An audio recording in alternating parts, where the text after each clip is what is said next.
Pip. Hello. One of my favorite guys. In your roles as mature characters in more serious films today, how exactly do you prepare? Kasi ang galing-galing mo talagang artista. Honestly. Honestly. Tapos, tapos, to be more particular, we single out Bilangin ang Bituin sa Langit dito sa libro. Pero how did you get into your character playing the roles of both the father and then the son? Actually, that was the first challenge talaga. Being able to do a movie and doing two characters, di ba? The older one and the son. And during those days, I was very thankful, first of all, kay Mother Lily for giving me that role, and also si Derek Elwood, who was also very, very instrumental in guiding us. I guess a lot of factors come into the picture when you're doing a movie like that and you're selecting a character. Sometimes you create your own character in your mind. Sometimes you're reminded of a person or somebody who basically you think would fit the demands of that character.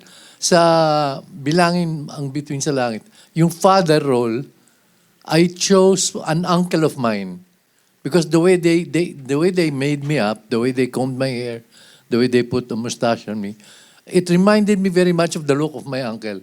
And so I said, if I can remember the way he looks, I think I can also imitate the way he walks, the way he talks, I mean the quirks. I was thinking, so as to be able to right away build a character that would be different from the son. So malaking factor yun sa akin nung ginagawa namin.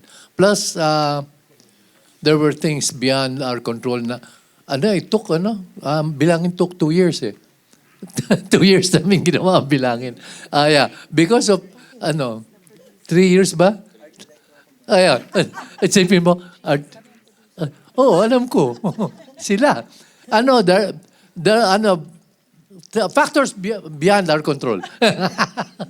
No, but it turned out to be, it worked out better because we had a lot of time na while we were revising the script, we were revising it in a way, gumaganda siya ng gumaganda. Gumaganda siya ng gumaganda, nagiging very balanced yung mga characters and everything. So talagang, of course, ang pinaka-bottom line nga is, for me, napakalaking bagay is where I won Best Actor Award also. So sabi ko, it was a justification na somehow I was able to give life to the characters. The two characters in the movie that I played. Yung tatay at saka yung ako. Yan.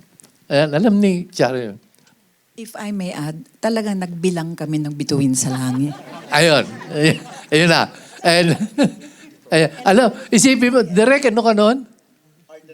Art director si... After 1 year, I quit from the project. Marami. Ang daming factor na masayang magulo na, but at the end of the day, it came out well. Naging maganda yung project. Kaya I'm still very thankful for that. Pero as an actor, do you know that you are good or you cannot tell? I cannot tell. I cannot tell. Sabi ko, I leave that to the audience, to the people who watch. I just try to put, I try to put my best foot forward. Yun lang. Hanggang dun lang. But of course, it's not only me. Of course, yung kasama mo sa set, yung director mo, di ba, the other actors who basically prop you up also para maging maganda ang interaction ninyo. Yun. So, I guess, doon ako nagpapasalamat na I've been given also the chance to work with very good actors and actresses. Thank you.